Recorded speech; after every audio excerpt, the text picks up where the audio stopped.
Olá, povo de Deus, quarta-feira da primeira semana do Tempo Comum, 10 de janeiro de 2024. A nossa reflexão de hoje é a partir de 1 Samuel 3, de 1 a 10 e 19 a 20, Marcos 1, 29 e 39. Naqueles dias o jovem Samuel servia ao Senhor na presença de Eli. Naquele tempo a palavra do Senhor era rara e as visões não eram frequentes. Aconteceu que um dia Eli estava dormindo no seu quarto. Seus olhos começavam a enfraquecer e já não conseguia enxergar. A lâmpada de Deus ainda não se tinha apagado e Samuel estava dormindo no templo do Senhor, onde se encontrava a arca de Deus. Então o Senhor chamou Samuel. Samuel, Samuel, ele respondeu, estou aqui. E correndo para junto de Eli e disse, tu me chamaste? Aqui estou. Eli respondeu, eu não te chamei, volta a dormir. E ele foi deitar-se. O Senhor chamou de novo, Samuel, Samuel. E Samuel levantou-se, foi ter com Eli e disse, tu me chamaste? Aqui estou. E ele respondeu, não te chamei, meu filho, volta a dormir. Samuel ainda não conhecia o Senhor, pois até então a palavra do Senhor não se lhe tinha manifestado. O Senhor o chamou pela terceira vez, Samuel, Samuel. Ele levantou-se, foi para junto de Eli e disse, tu me chamaste, aqui estou. Eli compreendeu que era o Senhor que estava chamando o menino. Então disse a Samuel, volta a deitar-te, e se alguém te chamar, responderás, Senhor, fala que teu servo escuta. E Samuel voltou ao seu lugar para dormir. O Senhor veio, pôs-se junto dele e chamou, como das outras vezes, Samuel, Samuel. E ele respondeu, fala que teu servo escuta. Samuel crescia e o Senhor estava com ele e não deixava cair por terra nenhuma de suas palavras. Todo Israel, desde Dan até Bersabé, reconheceu que Samuel era um profeta do Senhor.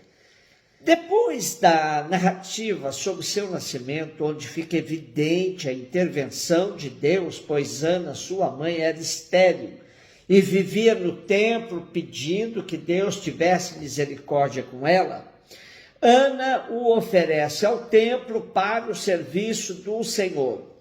Hoje temos a narrativa de sua vocação. É o Senhor que o chama, quando ele já vivia junto do sacerdote Eli. Samuel teve dificuldades para perceber que era o Senhor que o chamava, mas auxiliado por Eli, ele se apresenta inteiramente disponível para cumprir sua missão, respondendo ao chamado. Fala que teu servo escuta. E o texto nos diz que ele foi muito fiel às palavras do Senhor, transformando-se num grande profeta, o último dos juízes de Israel antes da criação da monarquia. Marcos 1, 29 e 39. Jesus saiu da sinagoga e foi com Tiago e João para a casa de Simão e André. A sogra de Simão estava de cama com febre e eles logo contaram a Jesus. E ele se aproximou, segurou sua mão e ajudou-a a levantar-se. Então a febre desapareceu e ela começou a servi-los. À tarde, depois do pôr do sol, levaram a Jesus todos os doentes e possuídos pelo demônio. A cidade inteira se reuniu em frente da casa. Jesus curou muitas pessoas de diversas doenças e expulsou muitos demônios. E não deixava que os demônios falassem, pois sabiam quem ele era. De madrugada, quando ainda estava escuro, Jesus se levantou e foi rezar num lugar deserto. Simão e seus companheiros foram à procura de Jesus. Quando o encontraram, disseram, todos estão te procurando. Respondeu Jesus, vamos a outros lugares, às aldeias da redondeza. Devo pregar também ali, pois foi para isso que eu vim. e andava por toda a Galiléia pregando em suas sinagogas e expulsando demônios. Continuamos no primeiro capítulo de Marcos. Como já dissemos, Marcos é o mais antigo dos evangelhos e há uma tradição que atribui a sua autoria ao tal João Marcos, filho de Maria, em cuja casa se reunia a comunidade de Jerusalém. João Marcos era de origem judaica, primo de Barnabé, e foi colaborador de Paulo e de Pedro. A mesma tradição diz que o Evangelho de Marcos foi escrito em Roma, um pouco depois do martírio do Pedro, em 65, pois ele faz referências à guerra judaica e à destruição de Jerusalém, ocorridos em 66 a 73. Logo depois do episódio da libertação daquele homem possuído pelo demônio na sinagoga, num dia de sábado, Jesus foi para a casa dos seus discípulos.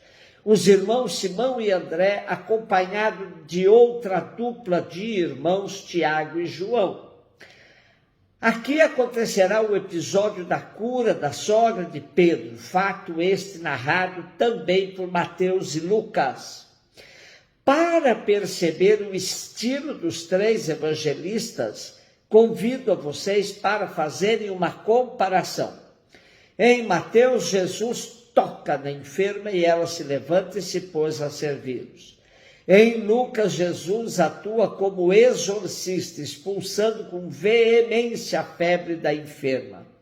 E nosso texto de hoje sugere praticamente uma ressurreição da sogra de Pedro, pois Jesus a toma pelas mãos e a levanta, verbo usado nas cenas da ressurreição.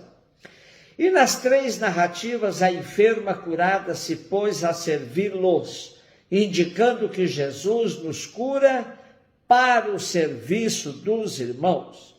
As demais curas que Jesus realizou aí aconteceram já fora do dia do sábado, pois o sol já tinha se posto. Há uma hipérbole, ou seja, uma expressão bem exagerada, quando Marcos afirma que a cidade inteira se ajuntou à porta da casa. A intenção era deixar claro que a atuação de Jesus manifestava o reinado de Deus, que ele havia dito: completou-se o tempo e o reino de Deus está próximo.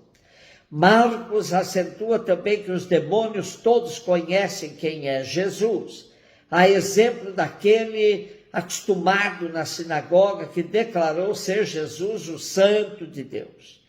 Por isso, ao expulsar os demônios, ordenava que ficassem calados.